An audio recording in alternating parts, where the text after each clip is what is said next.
presentar a la moderadora, que es Carla Urreola, y ella va a llevar a cabo el evento, ¿no? Entonces, la doctora Carla Urreola, directora de CRESEX, es actualmente licenciada en Psicología de la Universidad Autónoma de Nuevo León. Estudió la especialidad y maestría en Sexología Clínica en el Instituto Mexicano de Sexología. Está certificada como perito forense y actualmente estudia el doctorado en Filosofía y Psicología, en donde su tesis aborda la temática de VIH-Sida y los comportamientos sexuales de las personas que viven con VIH-Sida. Voy a iniciar presentando a la doctora Petra Segovia, María Petra Segovia Chávez, quien es psicóloga clínica en la Secretaría de Salud con una antigüedad de más de 35 años. Ella nos va a presentar la investigación Discriminación en mujeres con VIH-Sida y su relación con depresión e ira. Y esto es un estudio que se realizó tanto yo me encuentro laborando tanto en la Secretaría de Salud como en la Universidad Autónoma de Nuevo León, en la Facultad de Psicología, y eso me permitió tener esas dos plataformas para llevar a cabo este estudio, el cual fue realizado específicamente en el Capacit de aquí de Nuevo León. Y mi intención en el 2002 era más que nada ver qué pasaba con las mujeres que se les diagnosticaba como portadoras en VIH-Sida. En particular me encontré, estuve 6 años en Coesida, y en ese tiempo fue donde pues tuve ese conocimientos. Yo siempre lo he dicho, según yo sabía mucho sobre VIH y SIDA antes de entrar a Coesida. Cuando llego a Coesida me doy cuenta que mis conocimientos eran nulos prácticamente. Ahí fue donde tuve esa oportunidad de poder conocer qué pasaba con personas que viven con VIH.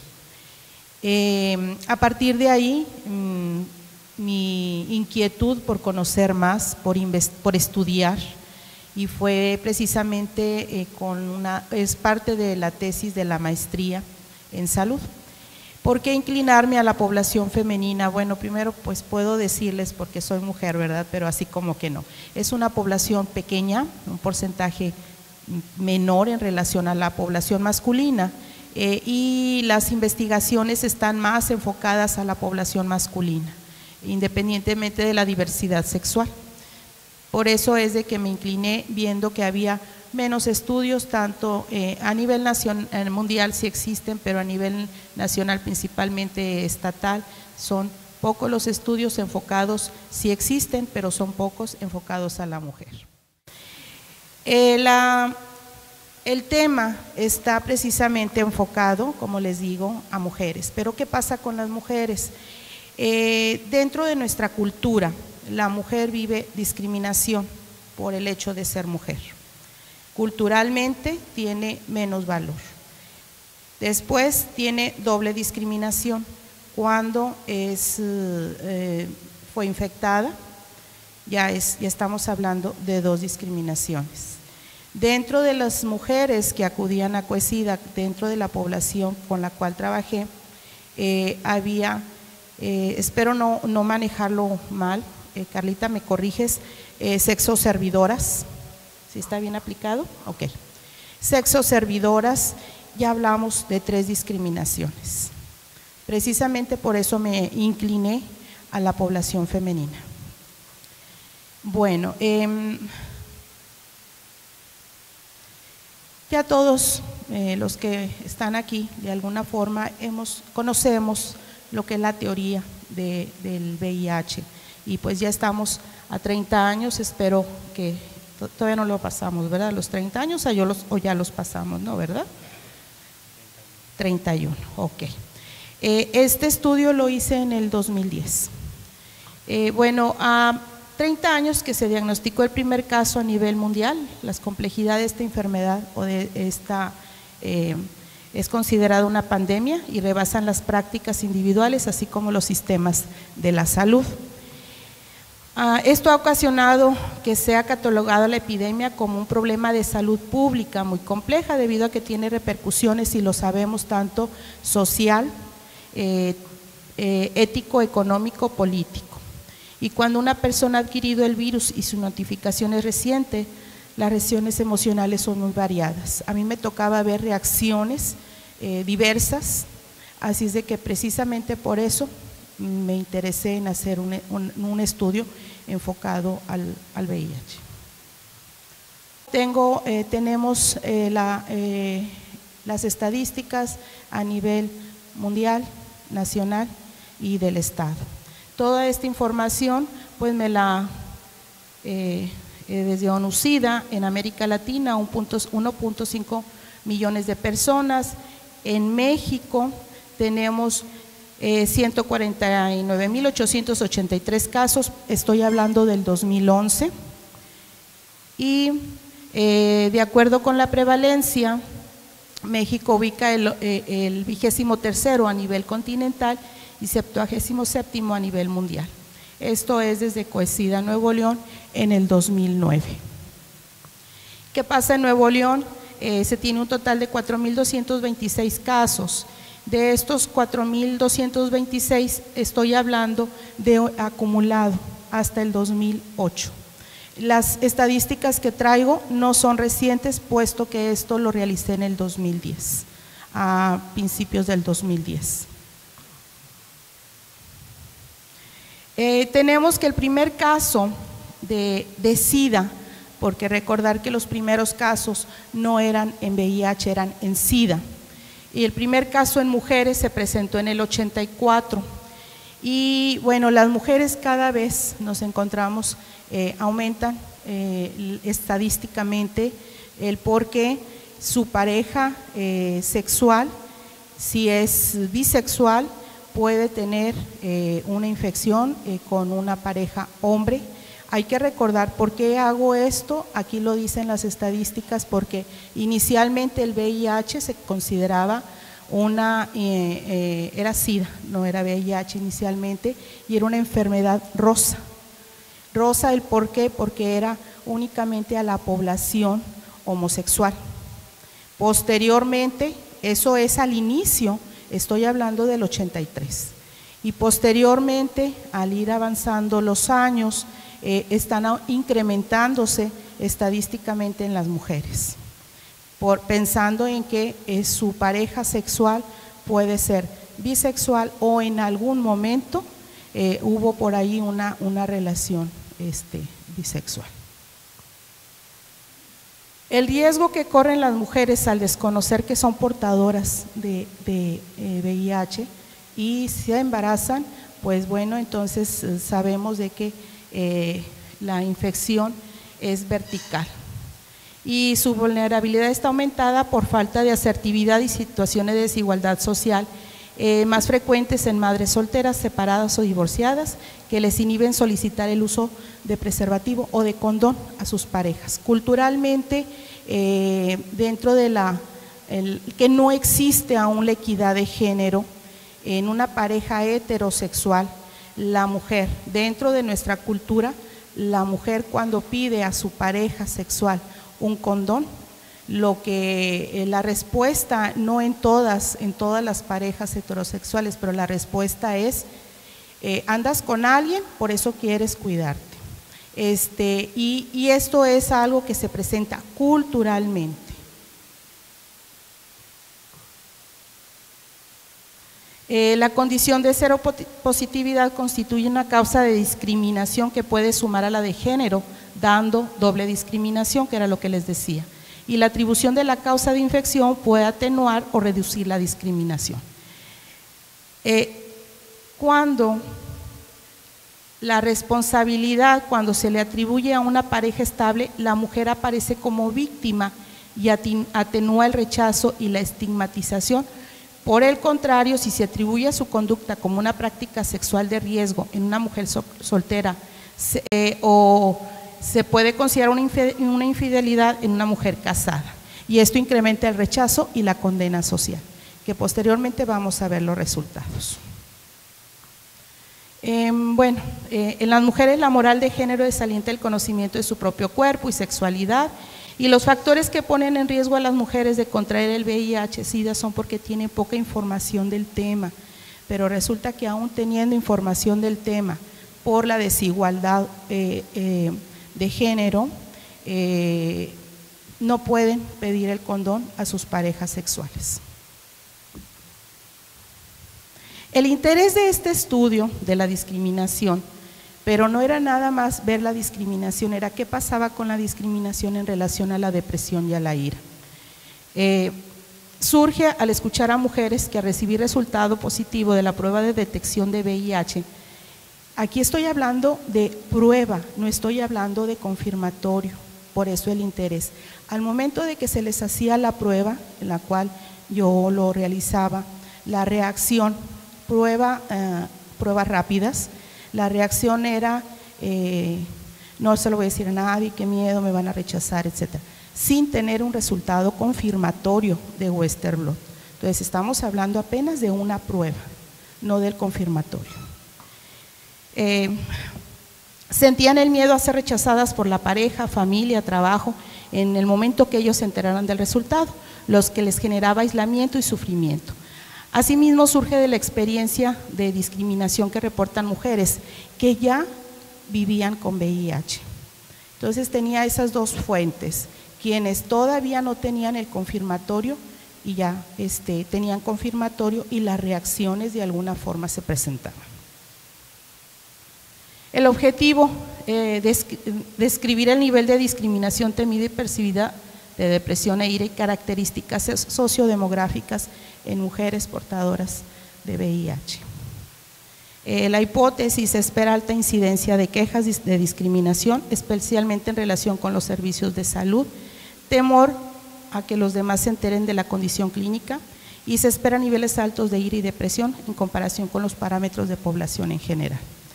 El estudio lo realicé en el Capacit, siendo personal de Coesida aún, digo aún porque yo me retiré de Coesida, estoy actualmente de responsable de salud mental y adicciones y violencia familiar en la jurisdicción 1. De tal manera que aún y estando dentro de Coesida y en el Capacit también quise ver qué pasaba con la discriminación dentro de los servicios médicos, donde se veía más discriminación. El método, los participantes, aquí se empleó una muestra intencional de participantes voluntarias. Este estudio lo realicé en dos momentos. Uno, se aplicó con 30 mujeres, fue una entrevista, y el segundo momento fue a una población de 200 mujeres. Lo que voy a presentar es lo de 30 mujeres, en la cual se hizo una entrevista cara a cara, y el de 200 mujeres ya era únicamente la aplicación de las escalas. Lo enriquecedor, como fue esto, está más enfocado a una investigación cualitativa, ya lo de las 200 mujeres ya fue una investigación cuantitativa. Estuvo integrado por 30 mujeres que viven con VIH y SIDA y que acuden a su tratamiento al Centro Ambulatorio de Atención a Pacientes con SIDA e Infecciones de Transmisión Sexual, que es el Capacit, de aquí del estado de Nuevo León. La edad promedio de las 30 mujeres fue de 36 años y 4 meses, con una desviación típica de 10 años y 3 meses, y la edad mínima de 19 años, con una máxima de 50. Nuestra población fue aleatoria, de tal manera que la de menor edad, como lo vemos aquí. El 30% de las mujeres dijo estar separada, y en todos los casos la separación fue por petición de la pareja. El 23%, que fueron 7 mujeres de las 30, indicaron estar solteras, 2 de ellas madres solteras. El 30%, aquí dice 2 de ellas porque de estas madres solteras, 2 de estas 7 tenían hijos. El 17%, 5 viudas por fallecimiento del cónyuge a causa del SIDA, y 2 de 30 se encontraban en unión libre. 25 de 30, el 83% de las mujeres tenían hijos y el 17% no. Estoy hablando en tenían, no porque yo no les di un seguimiento, sino porque en ese momento, en el 2010, se encontraban en esta situación, en estas condiciones. Los instrumentos. Primero, para hacer la entrevista cara a cara, se creó un instrumento. Cuando decidí hacer un estudio en relación a ver la discriminación que viven las mujeres con VIH, empecé a buscar escalas de discriminación. Sí encontré escalas de discriminación, pero queríamos una escala que se dirigiera únicamente a mujeres, pero a mujeres portadoras de VIH y de SIDA. A partir de ahí, por eso se trabajó con 30 mujeres, donde las entrevistas, las cuales las realicé, las hice personalmente en el Capacit. Se crearon 5 preguntas, de las cuales estas 5 preguntas se les hacía, y claro, no nada más me iba por la pura pregunta, porque las entrevistas tenían un lapso de 5 minutos hasta 1 hora, en algunas muy corta. Hubo una entrevista que nada más estuve 5 minutos con una de ellas y con otra me extendí más de 1 hora. Por tu condición de ser portadora de VIH, esas eran las preguntas centrales de las cuales todas estuvieron registrando. ¿Qué temes al ser discriminada? ¿Cómo sabes que eres discriminada? ¿Quién te discrimina más? ¿Dónde te discriminan más? ¿Y cuándo te discriminan más? Para este estudio contemplábamos 2 tipos de discriminación, la percibida y la temida. La discriminación temida quedaba más a nivel de mente. ¿Por qué? Porque el no dar un diagnóstico cuando ya tenían el confirmatorio a sus parejas, ellas creían lo que podía pasar cuando les iban a dar la información a su pareja. Eso está a nivel de temida. Y percibida es lo que a ella les hacían al momento que los demás se enteraban que eran portadoras de VIH.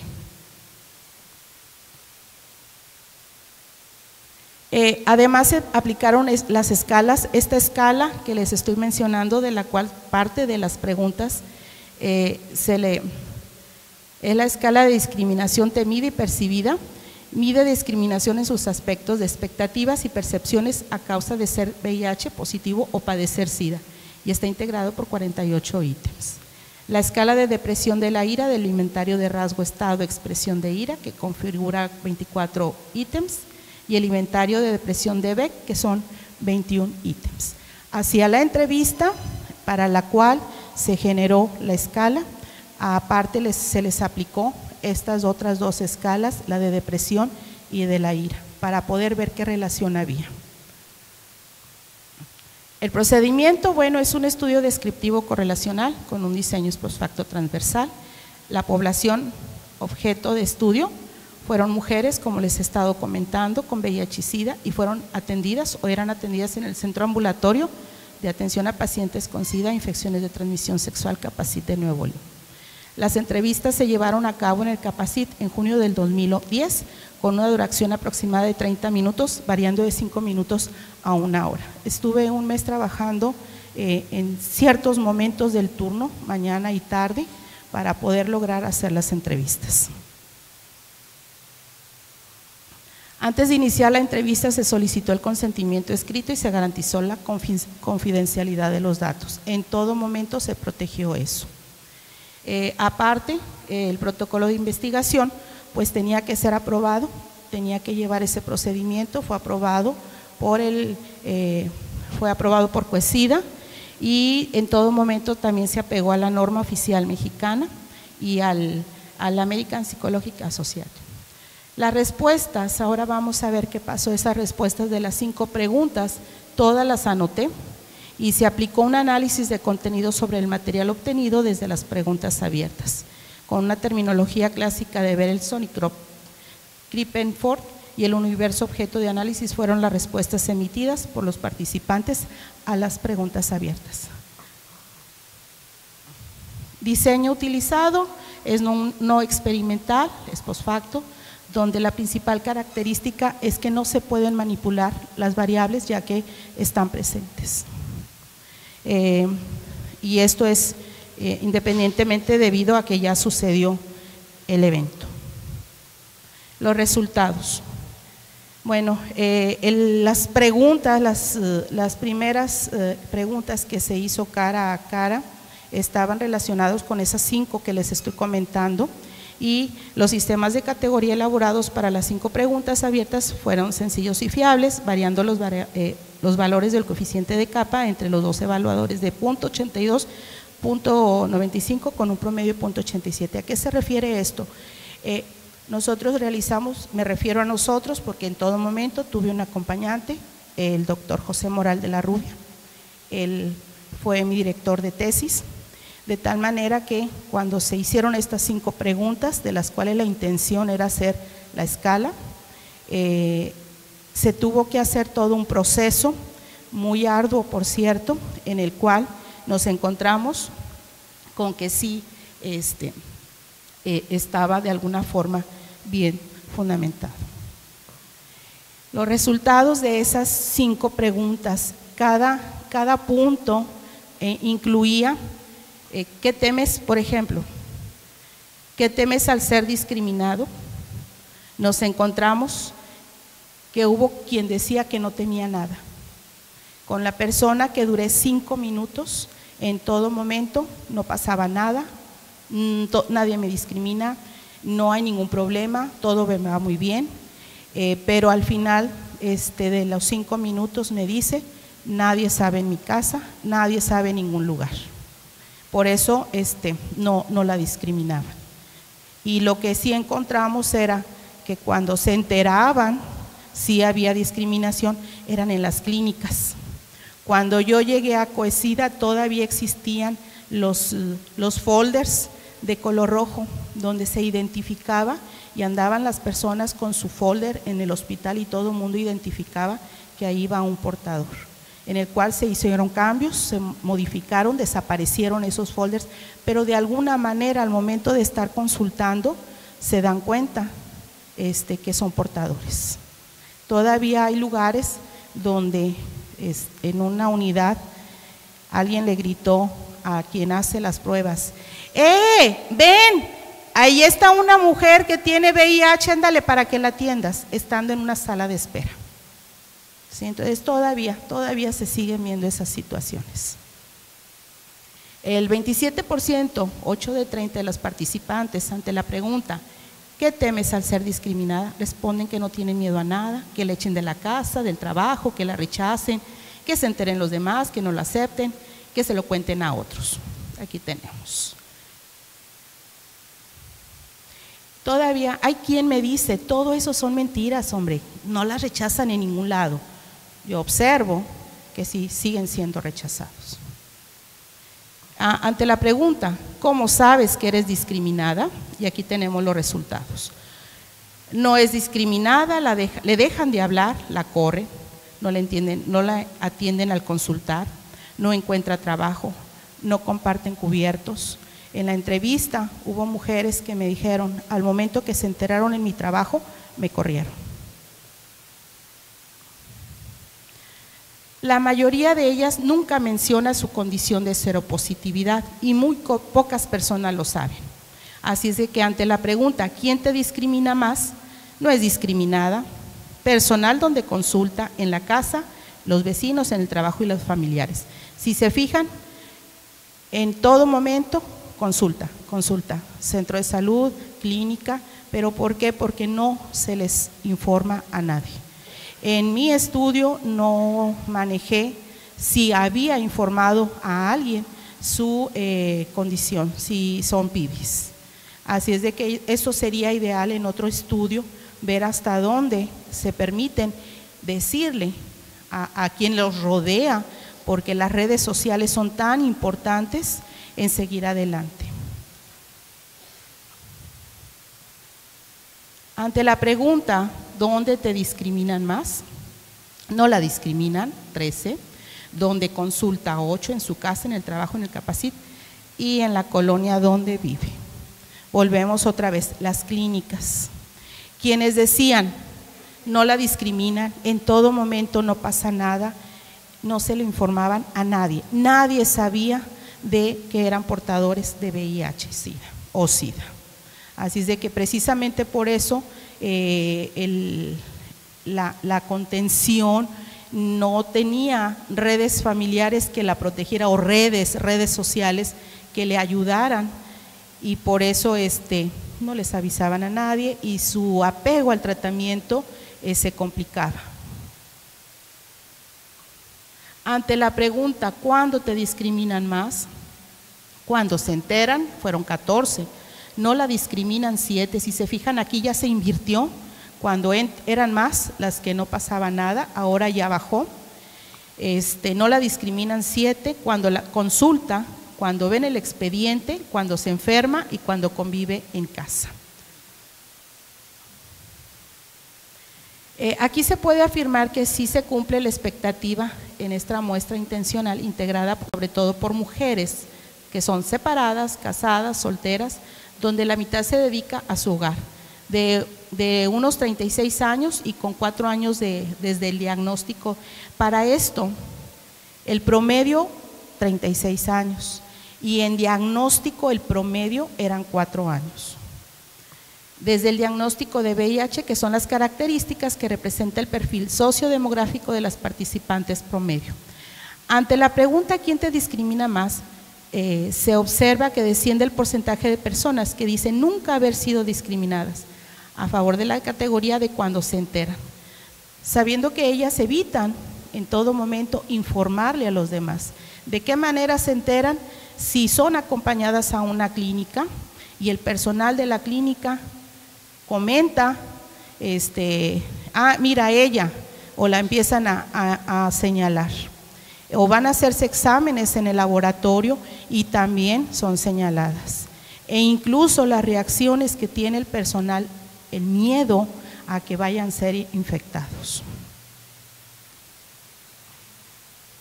Indicar ser discriminadas con más frecuencia en relación con los servicios, ellas mencionan en los servicios de salud, donde se revela porque está registrado su condición, lo cual confirma los datos publicados sobre percepción de discriminación en la atención sanitaria por las condiciones de ser mujeres seropositivas en el CEDESOL en el 2006. La mayor posibilidad al rechazo que genera la pregunta ¿cuándo te discriminan más?, que es el 77%, podría ser explicada por su ubicación contextual dentro de la entrevista.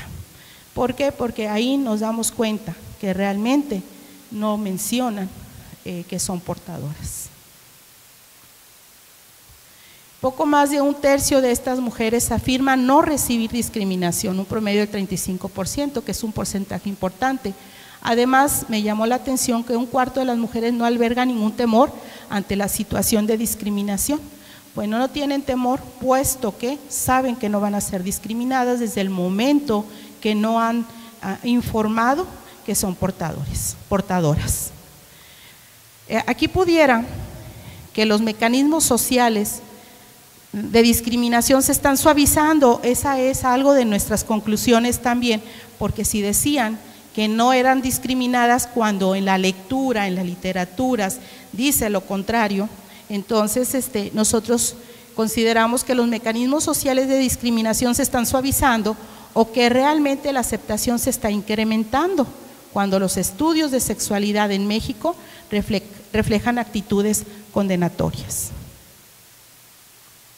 En gran parte, los atributos al hecho de que el promedio de tiempo con la enfermedad es de 4 años, probablemente en personas recién infectadas los temores sean mayores, como se halla en otros estudios, y así tenemos estos estudios donde reflejan lo mismo. Por lo tanto, estas mujeres que consultan y están en tratamiento parecen haberse acomodado en un ambiente que las respeta. Siento esta adaptación temprana, ya que el tiempo de diagnóstico más bien es independiente, o sea, no tiene nada que ver el diagnóstico con la discriminación. Para concluir, no hay una relación, la depresión y la ira, no se presentaron resultados importantes de discriminación con la depresión, pero sí se encontraron resultados con discriminación con la ira, de tal manera que en el Capacit o en cualquier clínica donde se aborden o se atiendan personas, en este caso mujeres con VIH, la depresión que en algún momento, o el enojo mejor dicho, que tienen en casa o en algún lugar porque son discriminadas, van y las reflejan en las unidades de servicio, donde presentan poca tolerancia.